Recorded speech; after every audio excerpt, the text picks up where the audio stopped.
I'm Belinda Mandrell. I'm a nurse scientist here at St. Jude. I have been here now for over 30 years. St. Jude is actually a national and international institution.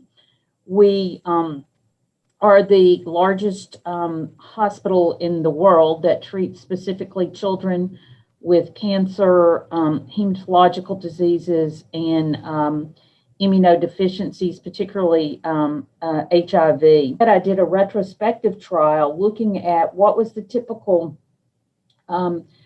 characterization of our patients who underwent a hepatic cell transplant here at St. Jude.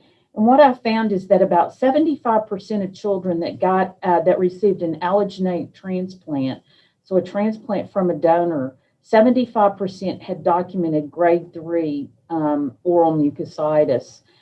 We saw in this group that their mucositis actually could start as early as day -3 of the conditioning regimen, and that mucositis actually continued until at least day 10.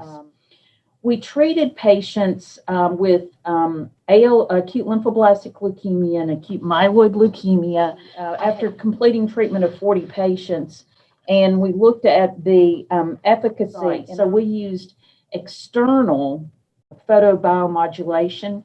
Using the probe, we would treat both cheeks, buccal mucosa.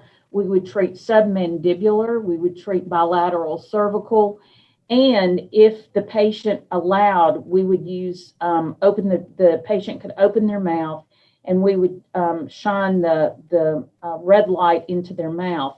If they were able or old enough and could use a lollipop that we had used, we would use the lollipop then instead of the bilateral applications and opening of the mouth.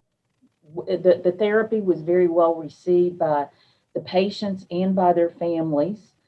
So we knew that we met our feasibility. We had set our feasibility at 75%, so we definitely met that.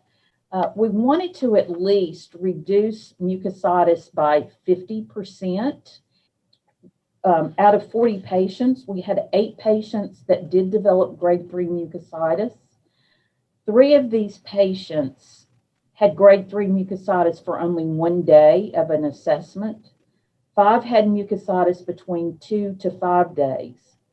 And among these patients that developed mucositis, where I'd said our retrospective study showed that it developed at -3, we saw that our mucositis actually developed later in their transplant time frame. And the mucositis typically developed between day +5 and day +12.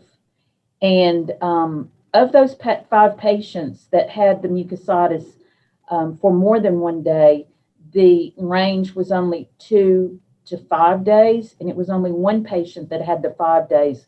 The others basically had it only 2 to 3 days. So from this, we saw that the efficacy was significant with the rate of grade 3 mucositis at 0.2. And so we saw that we had only 20% of our patients now having any documentation of grade 3. And as I said, it was 3 of those patients that only had it for 1 day.